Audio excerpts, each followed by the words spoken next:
بصي لا احنا اخوات. لا يا ماما مفيش اخوات. لا انا ما كده. لا يا حبيبتي احنا مش اخوات. انت خليتينا وصلتينا انك مش اخوات. لا ازاي؟ طب ما انا بس بعد اذنك. لا انا ماليش يا جماعه مش انتوا مع بعض. لا يا ماما لا بتفرق بين اخوات ومش اخوات. لا عادي. قبلت منك انت وما قبلتش مني يبقى مش اختي.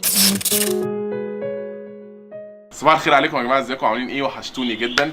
طبعا اكيد كلكم شفتوا الفيديو اللي نزل اللي زينب وياسمين اتخانقوا فيه بسبب ان زينب جابت بالونه ميه وراحت دلقاها على ياسمين. تمام. والمفروض ان احنا كان مقلب وكان هزار وما كانش فيه اي حاجه، يعني كان الموضوع عادي جدا واحنا كنا بنهزر. بس ياسمين ساعتها كانت متضايقه شويه فما قبلتش الهزار او اتضايقت من الهزار. يعني هي حتى لو لاحظتوا في الفيديو هي كانت متضايقه شويه ومخنوقه من الموضوع. يعني طب انا اكبر منكم سنا، طب انتوا كده يعني لما تعملوا فيا كده وقدام الناس فحاجه ضايقتها. فاهمين قصدي؟ اللي هو حاسس ان انتوا يعني ليه؟ انا والله يا جماعه انا ما كنتش اقصد والله، يعني هي والله العظيم ربنا يعلم زينب ديت يعني مش اخت، يعني هي اكتر من اخت. انا لو عندي اخت والله ما كنت احبها زي ما بحب زينب. انا ما اعرفش ايه اللي حصل. احنا داخلين المقلب بقى هزار وتحدي بالونات وكده مش عارفه ايه، فلقيتهم ايه بالونه فرقعت على وش ميه، وفجاه واحمد واقف بيكلمني راح جاي ورايا بالبالونه الثانيه.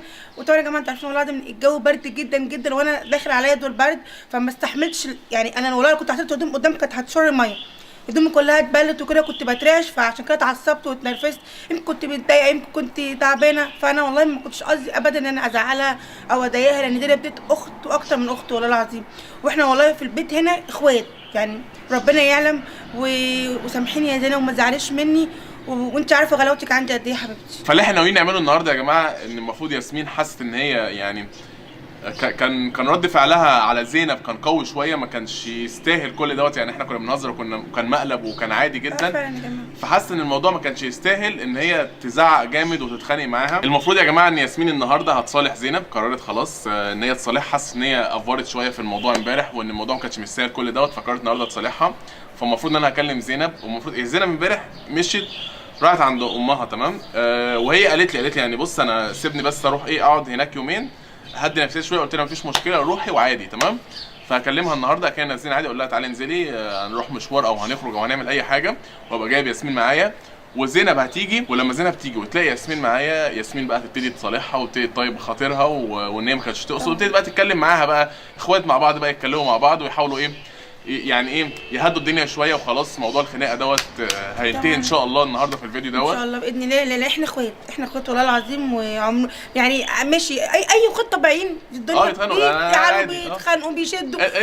انت واختك في البيت هتلاقيكم ماسكين في شعر بعض. عادي. انت واخوك في البيت هتلاقيكم بتسرقوا انا واحمد بنشد مع بعض عادي وبنرجع نتكلم انا ومحمد عادي، مفيش اي احنا اخوات في بعض. يعني هي برضه ما تاخدوهاش بقى ان هي دي مراتي ودي اختي ودول مش عارف ايه، وانتوا عارفيني وعارفين زينب، فاحنا اخوات والله، يعني اخوات زينا زي اي اخوات. فاحنا النهارده يا جماعه نحاول نحل الموضوع ونخلي ياسمين وزينب يتصالحوا واخوات، وهما الاثنين قلبهم ابيض بالنسبه لهم، مش هيشيلوا من بعض حاجه، ومسافه بس ما هيبقوا قدام بعض وهيتصالحوا والموضوع خلاص هيخلص والدنيا هتخلص. انا دلوقتي هكلم زينب في التليفون وهقول لها تنزل عشان نتقابل، عشان هنخرج انا وهي، وهتتفاجئ ان ياسمين معايا ويبتدوا بقى يتصالحوا وان شاء الله الموضوع يخلص على خير.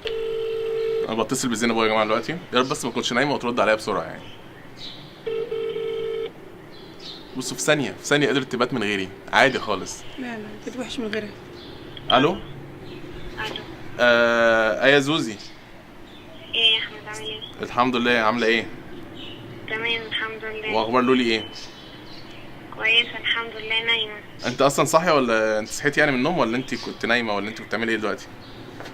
لا يعني انا صاحيه بس اللي هو قاعده على السرير عارف. طيب بقول لك ايه، ما تيجي نخرج طيب دلوقتي؟ هو انت ليه محسسه ان انا خطيبك ولا؟ يا بنت انا جوزك يا بنت، انزلي لو الفجر عادي انزلي يلا ونخرج عادي. ايه؟ الوقت بدري، هنخرج نروح فين؟ هنخرج شويه. انزلي بس هنفطر بره انا وانت. ماشي؟ انت فين دلوقتي؟ انا هتحرك دلوقتي وهقول لك هنتقابل فين بقى لما اتحرك. بس انت بس اهم حاجه قومي. انا كنت اجهز عشان بس ما تاخدش. لا يا بنت انا لابس دلوقتي خلاص وهنزل اصلا، انا كنت نازل اصلا. طيب ماشي انا 5 دقايق وهجهز. لا مش 5 دقايق، قومي جهزي دلوقتي وانجزي عشان تتحركي بسرعه ونتقابل. ماشي؟ طيب يا احمد ماشي يلا سلام. سيبي ايلين بقى ما تجيبهاش معاكي. بصوا يا جماعه مش تعرفوا بس ان انا حمامه سلام. هم ان شاء الله النهارده هيتصالحوا، وهجيب زينب وياسمين هتبقى معايا، وان شاء الله يتصالحوا اختي والله يا جماعه، والموضوع يعدي على خير والله، وما فيش اي حاجه عادي. دلوقتي يا جماعه نبتدي نتحرك ونشوف بقى نقابل زينب فين عشان تبتدي تجي لنا بقى، عشان ايه يحصل صلح وان شاء الله خير. هنتحرك دلوقتي يا جماعه، وهكلم زينب هقول لها تقابلنا فين، بس يا رب العربيه بتاعتك تشتغل لان هي بقى لها كام يوم كل ما اجي ادورها ما بتشتغلش، فاركبي يا ياسمين يا رب تشتغل. يلا. ما اشتغلتش يا جماعه، يا والله ما اشتغلتش ولا اي حاجه. اهو بصوا، تعرفوش ده ليه؟ ما اشتغلتش. هنضطر ناخد العربيه الثانيه. مجمده من الشتاء. العربيه دي يا جماعه وحشتني بصوا جدا، بقالي كتير ما بركبهاش، بس اهي ليها بصوا يعني وقت حاجه بقى. هتصل دلوقتي يا جماعه بزينب واقول لها نتقابل عند النزله بتاعت البيت عندها القديم، فانا هستناها عند النزله وهي تطلع لي عند النزله كده ولا حاجه، وايه بقى ايه افاجئها ان ياسمين معايا ويبتدوا بقى يتصالحوا. الو. يا زينب ايه؟ بقول لك انا دلوقتي واقف كده ناحيه بيتك، قبل بيتك كده بشويه، قبل النزله بتاعت بيتك. عارفه الشارع اللي فيه النزله اللي هو بعد كده في اخره بنزل النزله اللي هو عند الكبابجي؟ انا واقف قدام الكبابجي، واقف ناحيه الكبابجي كده. طيب ماشي، 5 دقايق تاني قدام. ماشي، خدي اوبر كده او اي حاجه تجيبك بس لحد يعني، انا مستنيك اهو. ماشي بسرعه بس بالله عليكي. ماشي يلا سلام. زينب يا جماعه خلاص جايه، المفروض ان احنا هنا كده قريبين جدا منها، المفروض ان هي بس يعني 5 دقايق والمفروض تبقى هنا فعلا، 5 دقايق و10 دقايق او ربع ساعه بالكتير، فهنقعد نستناها ويا رب تيجي بسرعه، ويا رب يا جماعه الموضوع يعدي على خير، وان شاء الله ياسمين وزينب يتصالحوا والموضوع ايه يعني اخوات يا جماعه في ايه؟ ان شاء الله يا جماعه باذن الله هنتصالح، لان احنا اخوات ومفيش اي حاجه ما بيننا الحمد لله، وطول عمرنا اخوات مع بعض، فان شاء الله باذن الله هنتصالح. والله العظيم يا جماعه انا غصب عني والله، يعني تخيلوا كده في الجو البرد ده لما حد يدلق عليك ميه ساقعه، وهي كانت ماليه البالونه قوي، هي كانت ماليه البالونه اكتر من نصها ملياها، فلما دلقتها عليا والجو برد، فتخيلوا انتوا ما حد يدلق عليكم ميه ساقعه في الجو ده، فعشان كده اتعصبت والله، وانا ما اقصدش ان انا اتعصب عليها او ازعلها او كده، انها اختي والله، وهي عارفه ان انا بحبها قد ايه. زينب انت عارفه انا بحبك قد ايه. ياسمين ابتدت بالصلح وجايه لزينب وبتقول لها انا اهو انا اهو وبحبك، وبصوا النفوس بتتعارك، فانا اهو يا زينب ويلا نتصالح بقى عشان انت وحشتيني، فان شاء الله الموضوع يتم على خير وزينب تيجي بسرعه عشان يتصالحوا. زينب يا جماعه بعتها لايف لوكيشن وهي بالظبط قدامها دقيقه ونص وتبقى هنا اهي، تمام؟ فلازم نستعد ونجهز بقى، عشان ايه في كده ايه رومانسيه، في حب كده هيحصل، في دلع، صح؟ طبعا دي اختي حبيبتي، ده بص والله هاخدها بالحضن كده ولا ما تزعلش مني يا حبيبتي. زينب جايه يا جماعه هناك اهي، بقول لك ايه خديها بالحضن اول ما تيجي على طول، حضن اخوي كده ولا ما تزعليش وكده. طب يا جماعه احنا ايه، انا هنزل واركب زينب يا حبي يا جماعه. بتصور ايه؟ واخدها الصبح هخرجها نصور فلوج خروجه بقى، تمام؟ هنخرج وهنخرب الدنيا. وبصوا انا انت وحشتيني، ينفع تباتي من غيري؟ بجد هونت عليكي؟ خلاص ايه مش قوي احنا في الشارع هونت عليكي؟ قول للناس بجد والله انا هونت عليكي؟ لا خالص والله، وقعدت اكلمك واقول لك تعالى. ايوه هي طبعا اجي اعمل ايه طيب؟ انتوا قاعدين هناك تمام، انت ووالدتك واخواتك كلهم ومش عارف ايه، انا هاجي اقعد فين طيب؟ يعني انا هاجي اعمل ايه طيب؟ تعالى عادي على فكره. تعالى عادي ايه بس؟ فانا قررت اخدك الصبح كده وخرجك، يلا اركبي تعالي. بجد؟ وهوبا لا لا ياسمين مفاجأة. يلا تصالحوا يا جماعة. هو ده اللي انت ايه اللي هتخرجني؟ انت بتهزر؟ عشان هو عمل كده بس عشان ايه؟ يعني بعد اذنك عشان تيجي وصالحك. لا بصي لا بصي انا اتبهدلت واتبهدلت جامد. لا مش اول مره اصلا اهزر معاها كده. يعني ايوه مش اول مره، بس لا احنا دايما داخلين الفيديو. لا احنا داخلين الفيديو علشان استني اديني فرصه اتكلم. هو ايه اللي انت بتضحك عليا ليه؟ داخلين الفيديو عشان ايه؟ طب انت بتجيب لي ليه؟ انا نفسي افهم يعني. البالونه لا بصي نلعب ايه حظ كده. شوف البالونه هيبقى فيها $1000. فجاه يا زينب دلقت عليا ميه بالبالونه، وبعدين فجاه لقيت جايب بالميه عليا. لا بصي مالي البالونه على اخرها يا زينب كده. ينفع يا زينب؟ انا متزعلانه انت مش احنا في الشارع طيب؟ لا هو مش من حقك انك تزعلي، لان ده هزار، احنا بنهزر معاكي مش متفقين نعمل ودي ما فيهاش اي حاجه. مقلب يا ماما، ده مقلب. هو احنا نتفق في المقلب؟ يعني انا مثلا لو هعمل مقلب استنى بقى ما كنتش عملت كده. انت طالما انت عملت تقول الشارع والناس بتتفرج علينا ساعه في عز البرد كده وادعي عليكي. اسمعيني بس اسمعيني بعدين. بص مش مديني فرصه حتى اتكلم يا ديني. طب ينفع في عز البرد كده تطلعي عليا ميه ساعه؟ انا مش زعلانه. بس انت مش من حقك ان انت تزعلي. لا مش عايزه حد يصالحني. تبقى على اختنا. لا مش عايزه حد يصالحني قلت لك. ما تخلينيش اعلي صوتي طيب بقى في الشارع. قلت لك مش عايزه حد يصالحني. يا رب ارحمني. في الشارع الناس عمالين يتفرجوا علينا. ايه يا بنت بقى الله ايه خلي مخك كبير شويه. اوعى كده، انا قلت لك هفرج عليك الشارع. خليها تمشي بعد يلا اذنك. بقى. ياسمين لا اوعي انا عايزه امشي. انا هروح. يلا بقى عشان تقولي لي بقى يلا بقى لا عشان نجيب لولو ونروح البيت. يلا لا انت يلا انت ما تجيبنيش بحاجه. انا سيبني انا هبقى اجي لوحدي لما تحس ان يا انا ستي لا مش هتيجي ولا ما تجيش دلوقتي. مش عايزه. انا مش عايزه سيبني على هو احنا مش بنقول بصيها ما هو احنا لعبنا مع بعض لا وزلنا مع بعض. لا ما انت هزرنا مع بعض ما قبلتيهوش. نلعب بص احنا بنلعب مع بعض كوتشينه وبنلعب بنك الحظ وبنلعب ده دوت. ماشي ما انت ما ده السلم والتعبان فكرنا يا جماعه والله العظيم بنلعب كل ده مع بعض والله العظيم. يحصل بس هي انا ما عملتش حاجه على كل ده وحياتي تقعد تجرب فيا ميك اب وتعمل فيا حاجات اختي والله يا جماعه عليا ومش حايت عليا فانا عملت عادي يعني. انت ما بتخليش انت وجيده انت وساره انت اي حد من اخواتك ما انا اختك برضه يا زينب عادي يعني. معلش لا طيب انا بعد زي اذنك انا زي وكده زي اي واحده من اخواتي. لا طيب تسكت شويه قول لها تسكت شويه. ماشي دلوقتي يلا اخوات عادي وشدنا مع بعض شويه عادي. اخواتي حتى بيحصل في كل البيوت بيحصل معاكي ومع اخواتك عادي مش مشكله. صح وبيحصل معانا والواد دوت والواد محمد عادي مش مشكله خالص. طيب بصيها طيب على الخط يا ابني مش عايزه تباس ولا يطيب على خط. خدي بس طيب على الخط. يلا بس بقى هي طيب على الخط بقى خلاص بقى. طب احمد اوعى يا احمد. يلا يا يا لهوي يلا يا جوز خلاص خليها توعى يا احمد. ياسمين بعد اذنك اوعى. خلاص طيب على الخط. طيب على الخط خلاص. دي اختي وحبيبتي. لا بصي لا احنا اخوات. لا يا ماما مفيش اخوات. لا انا ما كده لا يا حبيبتي احنا مش اخوات. انت خليتينا وصلتينا انك مش اخوات. لا ازاي طب ما انا بس بعد اذنك. لا انا ماليش يا جماعه بشدوا ماما. لا يا ماما لا بتفرق بين اخوات واخوات. لا عادي قبلت منك انت وما قبلتش مني يبقى مش اختي. لا انا ما بعتبرهاش اختي. لا اختي كان اختك ازاي يعني يا زوزو. يا زينب ما ينفعش.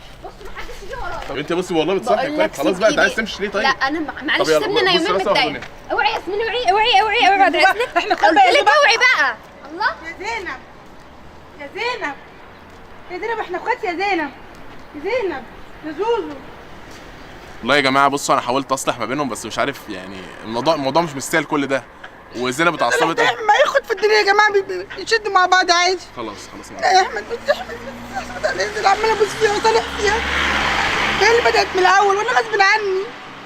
طيب هو برضه ماسك الساعه وعليا طلعت بيكره عليا. يا جماعه هي يعني قال لي يا جماعه صالحتها وبتسترسها ده بعمل ايه؟ مش فاهم يعني الموضوع يا جماعه مش مستاهل كل ده. الموضوع كان هزار وكان مقلب يعني خلاص بقى مش هعمل مقلب تاني خلاص بسبب اللي انتوا بتعملوه ده بجد يعني انا بنهزر مع بعض. ياسمين في الاول شدت وزعلت واتخانقت مع ماشي مع وحسيت زينب بغلطتي وحسيت ان انا يعني ماشي هي غلطت ان هي هزرت كده وكده بس لا بس انا يعني مش المفروض ان انا اتعصب عليها كده او اشد عليها كده. فانا اتاسف لها واعتذرت لها وهي مش قابله اعتذاري. طب اعمل ايه تاني؟ هو انا لو حد جاي بيعتذر لي هقبله عادي خلاص وبالنسبه لي خلاص الموضوع خلاص يعني بس يا دودو احنا اخواتي يا دودو احنا اخواتي يا زينب ما ينفعش كده. فبصراحه يعني الموضوع ما كناش عايزين نوصل للدرجه دي. هو كان هزار في الاول والاخر. ياسمين زينب هي اللي هزرت مع ياسمين. ما كنت اتخيل انا وزينب يعني اتحطت في موقف زي ده على حاجه هايفه حاجه مش حاجه تافهه فعلا. حاجه هايفه. طب ما هي ما عملت فيا مقالب ياما عملت فيا مقلب الاهانه وعملت فيا مقلب السرقه وعملت فيا يعني عملت فيا مقالب كتيره وكنت بتقبلها عادي بس انا والله هو عادي ممكن يعني كنت متضايقه ممكن هو في الاول والاخر يا جماعه هزار يعني. زينب في الاول لما جت وعملت البالونه على ياسمين كانت متضايقه شويه فاتضايقت فتعصبت فاتشنجت على زينب. انت السبب يا احمد على فكره انت السبب عارف ليه؟ عشان انت المفروض خلاص دلوقتي فرقعت عليا بالونه الميه. هو انا كنت شاكه فيك ان انت عامل فيا كده. ما كنتش خاطبه اتفق معاها ان هي تجيب بالونه ميه وتدلقها عليا. استني بس واحده بس عشان ايه انا ما اتفقتش مع زينب ان هي تعمل ده تمام عشان بس نبقى متفقين على ده. اللي حصل ان خلاص كان المقلب خلص فزينب حبت تهزر اكتر مع ياسمين فجابت بالونه ميه وراحت دلقاها على ياسمين وخلاص الموضوع هزار. يا جماعه بقالي اسبوع عندي ياسمين ما تقبلتش الموضوع وفي عظمي يعني وجت بتحرك بالعافيه في الشقه فانا كان غصب عني والله. فالمهم ان زينب بعد المقلب حبت تهزر مع ياسمين اكتر فراحت جايبه بالونه وراحت مفرقعه عليها فنزل على ياسمين فياسمين اتعصبت شويه على زينب وزينب حاولت تراضيها شويه بس الموضوع يعني شد شويه بعدين اتخانقوا.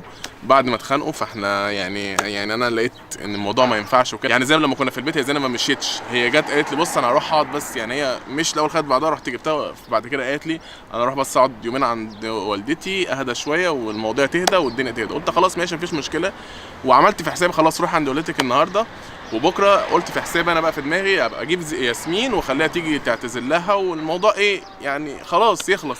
وجبتها وبس مش عارف زينب ما تقبلتش ولا قابله ان هي تعتذر لها ولا قابله ان هي تصالحها، رغم ان ياسمين حاولت تصالحها كتير جدا وتبوسها وتحضنها مش انا دخلت لك الاوضه بالليل وقلت لك ان انا غلطانه وان انا مش عارفه ازاي اتعصبت واتضايقتها وكده من نفسك من غير ما تيجي تقول لي اي حاجه. انا يا جماعه دخلت له بالليل الاوضه وقلت له احمد ما تزعلش منه وزينب ما تزعلش منه وانا عايزه اصالحها ازاي وكده، وبكلمها ما بتردش. حصل. ومفروض ياسمين كانت عايزه تصالح زينب من بالليل وكانت عايزه تكلمها في التليفون، بس انا قلت لها لا خلي الموضوع بس تهدى وهاخدك بكره ونروح لها والدنيا تتحل، بس تقريبا زينب رافضه. فمش عارف اعمل يعني. بص انا هنهي الفيديو دوت، يعني خلونا نقفل الفيديو دوت بس ونشوف بعد كده ايه اللي هيحصل. لو حصل اي حاجه جديده هبقى اقول لكم او اعرفكم. طبعا انا يعني الحاجات دي انا بوريها لكم وبعرفكم ليه انتوا عيلتنا، يعني انا بعتبركم انتوا يعني فرد من عيلتنا. احنا اكيد عيلتنا كلها عارفه اللي حصل والخناقه اللي حصلت بين زينب وياسمين. انا من اول يوم بدانا فيها على اليوتيوب ونقول لكم ان انتوا عيلتنا، فاحنا ما بنكدبش عليكم، ده حقيقي فعلا انتوا عيلتنا. فعشان كده اي حاجه بتحصل بنشارككم بيها عشان تقولوا لنا رايكم. كلنا طالبوا منكم دلوقتي انتوا تخشوا على اكونت زينب وتقولوا لها صالحي ياسمين خلاص يعني جت تعتذر لك فصالحيها، وتخشوا ان اختها ياسمين بتحبها قوي قوي قوي، وتخشوا عند ياسمين تقولوا لها ياسمين ما تزعليش من زينب خلاص، ويعني خشوا عند ياسمين وخشوا عند زينب. هنا قولوا لها صالحيها وخلاص، وهنا قولوا لها ما تزعليش من زينب، وان شاء الله الموضوع يتحل، ان شاء الله يتحل بيكم انتوا ان شاء الله اللي هتحلوا الموضوع، وانا برضو من ناحيتي هحاول تاني معاهم وربنا يسهل. بس يا جماعه سلام.